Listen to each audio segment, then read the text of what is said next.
ایک مفسر لکھتا ہے کہ قوت کا کیا مطلب ہے، قوت جمع کرو تو تتناول کل قوت عقلیت و بدنیت و سیاسیت. وہ کہتا ہے کہ قوت جمع کرنے کا کیا مطلب ہے، عقل کے اندر قوت ہونی چاہیے، یعنی پڑھائی بہت اچھی کرو تمہاری تعلیم بہت اچھی ہونی چاہیے، اور بدنیت تمہارے بدن کے اندر قوت ہونی چاہیے، وہ سیاسیت سیاسی پاور بھی تمہارے پاس ہونا چاہیے. گویا کہ عقلی قوت، تعلیمی صلاحیت، تعلیمی قوت، بدنی قوت اور سیاسی قوت، یہ تینوں چیزیں قوت کے اندر شامل ہیں. وَأَعِدُّوا لَهُم مَّا اسْتَطَعْتُم مِّن قُوَّةٍ، جتنا ہو سکے بدنی قوت، عقلی قوت، علمی قوت اور سیاسی قوت جمع کرو. جتنا ان کے پاس ضروری نہیں کہ اتنی قوت جمع کرو، جتنی ہو سکے کرو.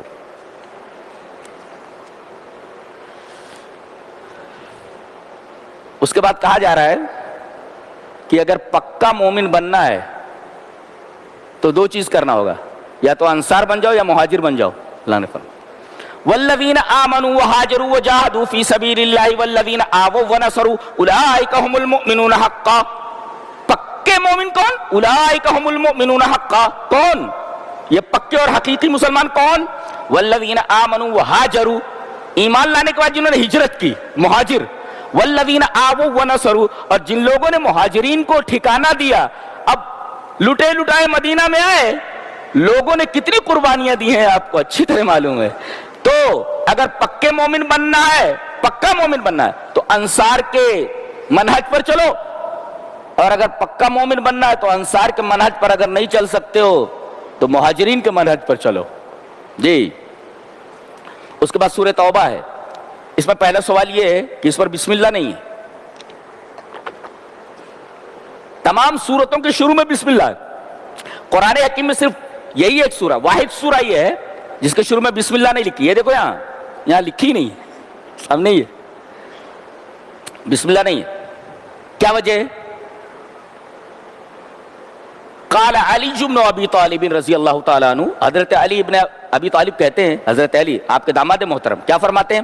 البسملۃ امان وبراءۃ، یعنی سورۃ التوبۃ نزلت بالسیف فلذلک لم تبدأ بالامان. حضرت علی فرماتے ہیں کہ بسم اللہ کے اندر امان ہے، اس لیے کہ اللہ فرما رہا ہے میں رحمان اور رحیم ہوں، تو جو رحمان اور رحیم ہو وہ امن دیتا ہے. تو اس سورہ کریمہ کے شروع میں بسم اللہ الرحمن الرحیم کیوں نہیں ہے؟ بسم اللہ الرحمن الرحیم کے اندر امن ہے، جو رحیم ہوتا ہے وہ امان دیتا ہے. تو بسم اللہ الرحمن الرحیم کے اندر امان ہے.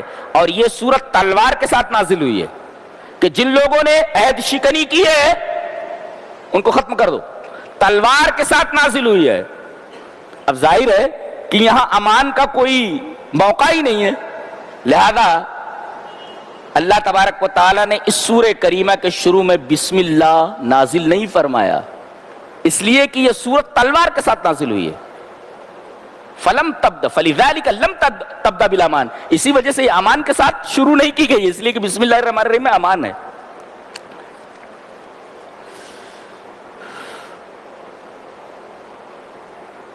اس سے کوئی یہ نہ سمجھ جائے جیسے کہ آج کل لوگوں کے ذہن کو خراب کیا جا رہا ہے کہ قرآن حکیم میں یہ کہا جا رہا ہے کہ جہاں بھی کافروں کو پاؤ، مشرکین کو پاؤ قتل کرو. لوگوں کے ذہنوں میں یہی ڈالا جا رہا ہے. اصل میں یہ حکم ایک خاص وقت کے لیے ہے اور اس کا ایک خاص سبب ہے. مکہ والوں کے ساتھ جو مسلمانوں کا عہد و پیمان ہوا تھا، ان لوگوں نے وہ عہد و پیمان توڑ دیا تھا. جی ایک اور ایک خاص وقت میں ان کو قتل کرنے کے لیے کہا گیا. کب؟ فَإِذَا انْسَلَخَ الْأَشْهُرُ الْحُرُمُ، جب حرام کے مہینے گزر جائیں فَاقْتُلُوا الْمُشْرِكِينَ، تو مشرکین کے قتل کرو. تو یہ مشرکین خاص ہیں جنہوں نے عہد کو توڑا ہے، اور یہ وقت بھی خاص ہے، جب حرام کے مہینے گزر جائیں تب ایسا کرو. یہ ایک خاص سبب کی وجہ سے اور ایک خاص وقت کے لیے، نہ یہ کہ دنیا میں کہیں بھی مشرک نظر آئے، کوئی کافر نظر آئے تو مسلمان یہ کرے اس کو قتل کر دیں. ایسا کہاں ہے؟ ایسا تو کہیں نہیں ہے. اس لیے کہ اگلی آیت اس کی تردید کرتی ہے کہ کہیں بلوا ہو جائے، کہیں فساد ہو جائے اور کوئی مشرک، کوئی کافر تمہارے درمیان موجود ہو تو اب جہاں پاؤ تہاں قتل کرو، یہ تو تمہارے ہاتھ میں آ گیا۔ کیا کہا جا رہا ہے؟ وَإِنْ أَحَدٌ مِّنَ الْمُشْرِكِينَ اسْتَجَارَكَ فَأَجِرْهُ حَتَّى يَسْمَعَ كَلَامَ اللَّهِ ثُمَّ أَبْلِغْهُ مَأْمَنَهُ۔ کہا جا رہا ہے کہ کوئی مشرک پناہ طلب کرے تم سے تو اسے پناہ دے دو، اپنے گھر میں رکھو، اس کو کھلاؤ پلاؤ، فَأَجِرْهُ، اسے پناہ دے دو۔ یہ دیکھو، اس لیے کہ اگر وہ معنی لے لیا جائے جو پھیلایا جا رہا ہے تو اگلی آیت اس معنی کی تردید کر رہی ہے۔ اگر جہاں پاؤ وہاں قتل کر دو تو یہاں تو کہہ رہے اسے پناہ دے دو، اور حتی یسمع کلام اللہ، یہاں تک کہ وہ اللہ کے کلام کو سنے۔ اگر اللہ کے کلام کو سن کر کے مسلمان ہو جاتا ہے تو فبہ، بہت اچھی بات ہے۔ ثم ابلغوا ما منا، نہیں مانتا تو امن کیمپ میں پہنچا دو، امان کے ساتھ جہاں امن کیمپ ہے وہاں لے جا کر کے پہنچا دو۔ دیکھو، اسے تکلیف دینے کی اجازت نہیں ہے۔ اچھا، یہاں کلام اللہ کو سننے کی بات کہی گئی ہے، جہاں ٹھہراؤ وہاں قرآن حکیم پڑھا جاتا ہو۔ ایک مفسر نے بہت اچھا لکھا ہے کہ ہدایت کا سب سے بڑا سبب اور ہدایت کا سب سے بڑا ذریعہ قرآن حکیم ہے۔ اللہ، تبھی تو کہا گیا کہ اس کو اپنے پاس رکھو، کھلاؤ پلاؤ، اور تاکہ وہ قرآن سنے۔ قرآن سننے سے اسے ہدایت مل سکتی ہے۔ دیکھو، اس کا مطلب سب سے بہترین ہدایت کا ذریعہ قرآن حکیم ہے، اور جیسے مسلمانوں کے لیے ویسا غیر مسلموں کے لیے بھی ہے۔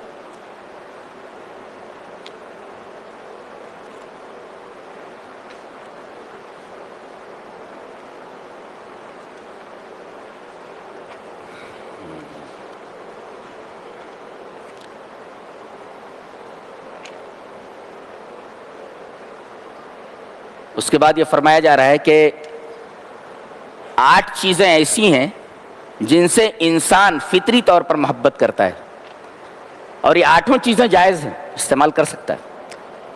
کیا کیا چیزیں ہیں؟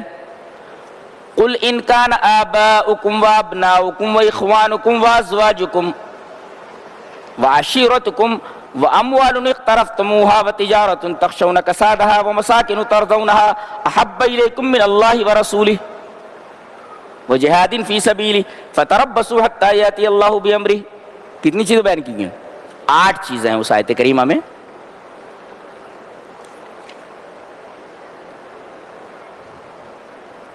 کہ آپ کہہ دیجئے کہ تمہارے آبا، تمہارے باپ، تمہارے بیٹے 2، تمہارے بھائی 3، تمہاری بیویاں 4، تمہارے خاندان 5، وَأَمْوَالٌ اقْتَرَفْتُمُوهَا، اور تمہارے مال جن کو تم نے جمع کر کے رکھا ہوا ہے، بینک بیلنس بنا رکھا ہے، وَتِجَارَةٌ تَخْشَوْنَ كَسَادَهَا، اور وہ تجارت جس کے مندہ ہونے سے تم ڈرتے ہو کہ تجارت کہیں مندی نہ ہو جائے، وَمَسَاكِنُ تَرْضَوْنَهَا، اور مکان جو تم نے بنا رکھے ہیں، بلڈنگیں بنا رکھی ہیں، فلیٹس لے رکھے ہیں۔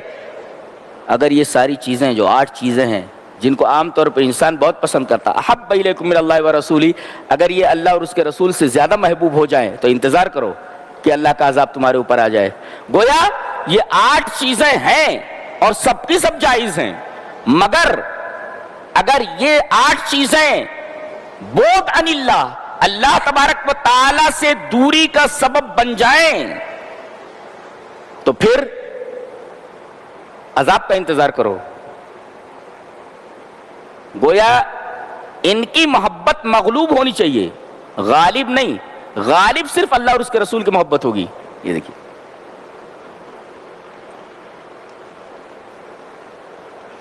اور آج وہی معاملہ ہے، ہم نے ان تمام چیزوں کی محبت کو غالب کر رکھا ہے اور اللہ اور اس کے رسول کی محبت کو مغلوب کر رکھا ہے، اور نتیجہ یہ ہے کہ پوری دنیا ہمیں نگلنے کے لیے تیار ہے۔ اس کے بعد کہا گیا یہ مال جس کو آدمی سائنس سائد کر کے رکھتا ہے، والذین یکنزون الذھب والفضة ولا ينفقونها فی سبیل اللہ، مال جمع کرنا یہ فی نفسہ ہی کوئی خراب چیز نہیں ہے، مال جمع کر کے اللہ کے راستے میں خرچ نہ کرنا، زکوٰۃ ادا نہ کرنا، صدقہ نہ ادا کرنا، یہ غلط چیز ہے۔ ولا ينفقونها فی سبیل اللہ، اگر لوگ ایسا کرتے ہیں فبشرهم بعذاب علیم، انہیں عذاب علیم کی خبر دے دو، دردناک عذاب کی۔ کیا؟ یہ سونا اور چاندی، یہ روپیہ اور پیسہ، ان کو جہنم کی آگ میں گرم کیا جائے گا، اور ان کے پہلو، ان کی پیٹھ، ان کی پیشانیاں اسی سے داغی جائیں گی، اور کہا جائے گا یہ وہ خزانہ ہے جو تم نے جمع کیا تھا۔ یہ تو تو فی نفسہی مال کا جمع کرنا یہ غلط نہیں ہے، مال جمع کر سکتے ہیں، لیکن مال جمع کر کے حقوق اللہ اور حقوق العباد کا خیال نہ کرنا یہ انتہائی خراب چیز ہے، یہ باعث عذاب ہے۔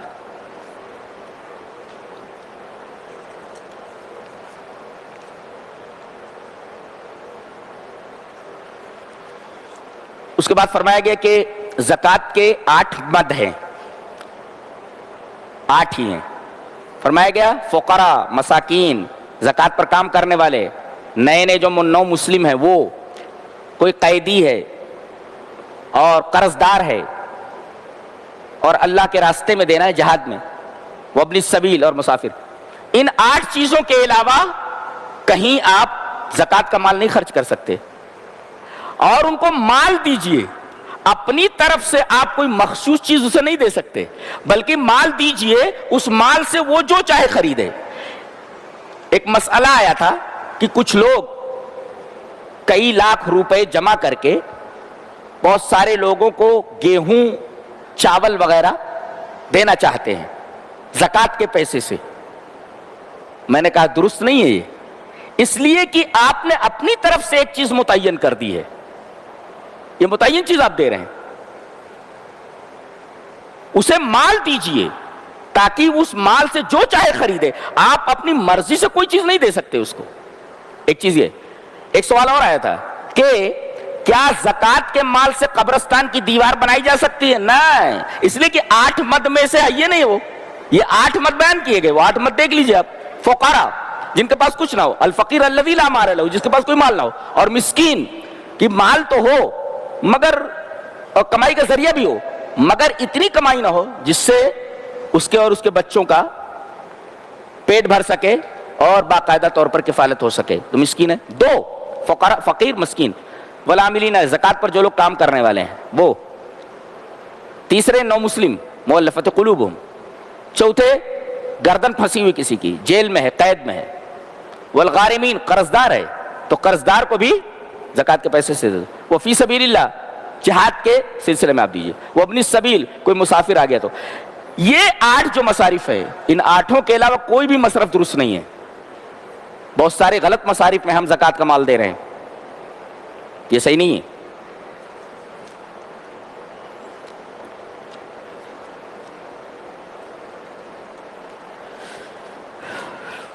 اس کے بعد ایک واقعہ بتایا جا رہا ہے کہ نبی کریم صلی اللہ علیہ وسلم کا بہت بڑا مخالف، رئیس المنافقین عبداللہ ابن ابی، جس نے مائی عائشہ رضی اللہ تعالی عنہ پر تہمت لگائی تھی، یہ آدمی مر گیا، یہ منافق۔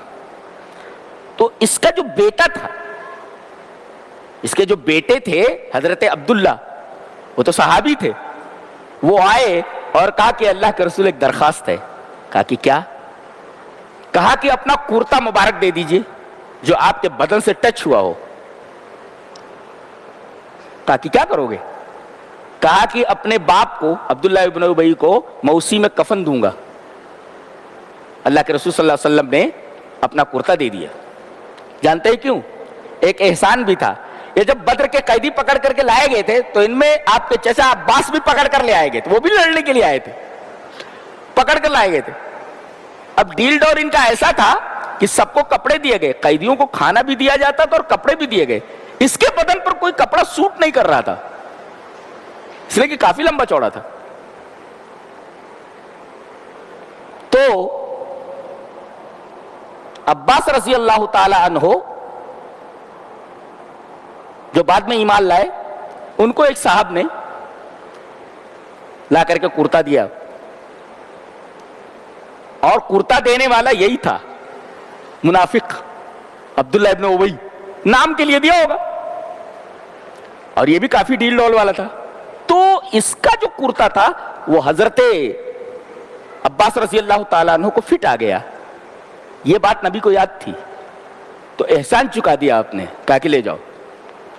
نہلانے کے بعد اسے کرتے میں کفن دیا گیا، اس کے بعد پھر آئے، کہا کہ اللہ کے رسول ایک اور درخواست ہے۔ کہا کہ بولو۔ کہا کہ چلیے نماز جنازہ پڑھا دیجیے۔ گئے اور نماز جنازہ پڑھانے کے لیے جیسے آگے ہوئے، حضرت عمر نے آپ کا دامن پکڑ کر کے کھینچا، اللہ کے رسول کیا کر رہے ہیں، یہ منافق ہے، منافق کے لیے آپ استغفار کیسے کر سکتے ہو، تو جہنمی ہے وہ۔ لیکن نبی کریم صلی اللہ علیہ وسلم نے نماز پڑھا دی۔ اس کے بعد جب قبر میں اتارنے لگے، قبر میں رکھ دیے، تب حضرت عبداللہ نے کہا کہ اللہ کے رسول ایک اور ریکویسٹ ہے۔ کہا کہ بولو۔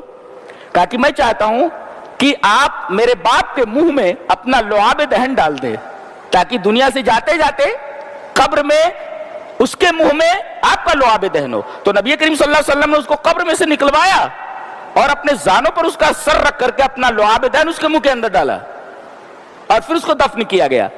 آپ نے اپنا کرتا دیا، اس کرتے میں اس کو کفنایا گیا، آپ نے اس کی نماز جنازہ پڑھی، اس کے لیے استغفار کیا، اور تیسرے آدمی کے منہ میں اپنا لعاب دہن ڈالا۔ یہ ساری چیزیں کتنی برکت والی ہیں۔ آپ کا کرتا مبارک بابرکت، آپ کا لعاب مبارک بابرکت، اور آپ کی نماز جنازہ پڑھانا آپ کا بابرکت۔ آگے ڈانٹ پڑی آپ کے اوپر، آپ کو حکم دیا گیا وَلَا تُصَلِّ عَلَىٰ أَحَدٍ مِّنْهُمْ مَاتَ أَبَدًا وَلَا تَقُمْ عَلَىٰ قَبْرِهِ۔ ایسے لوگوں کی نماز پڑھنے کی اجازت نہیں ہے، آپ کو منع کر دیا گیا۔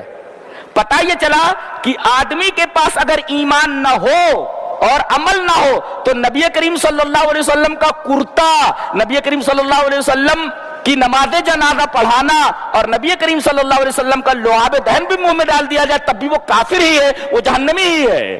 یہاں کیا بولتے ہیں لوگ کہ اس برکت والی چیز سے یہ ہو جائے گا، اس برکت والی چیز سے یہ ہو جائے گا۔ آدمی کے پاس اگر ایمان نہیں ہے تو نبی کریم صلی اللہ علیہ وسلم کی یہ بابرکت چیزیں بھی اس کے لیے کچھ فائدہ نہیں دے سکتی۔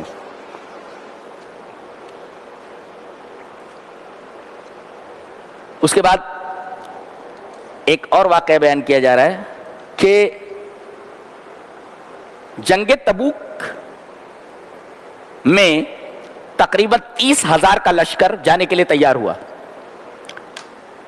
تو کچھ منافقین تھے دیہات کے، ان کو معذر کہا جاتا ہے، معذر، الذین یعتذرون بلا عذر، عذر نہیں ہے مگر وہ آ کر کے کہہ رہے ہیں کہ اللہ کے رسول یہ پریشانی ہے، وہ پریشانی ہے، لہذا ہم جنگ میں نہیں جا سکتے، تو آپ نے ان کو اجازت دے دی۔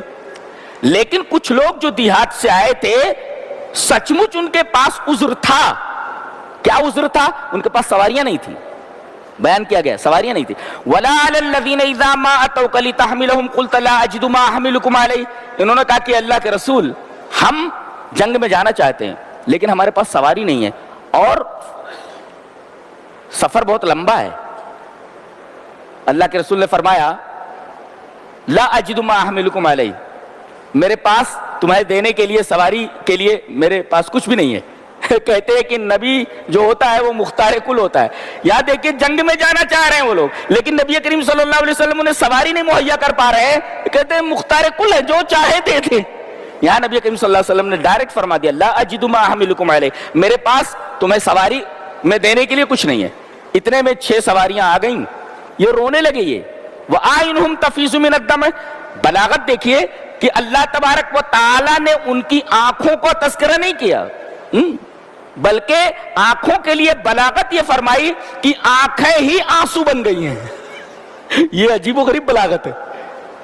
ایک ہوتا ہے بھئی آنکھوں سے آنسو نکلنے لگے، یہ ایک، اور ایک کہہ دینا کہ آنکھیں آنسو بن گئی ہیں، یہ بہت بڑی بلاغت ہے۔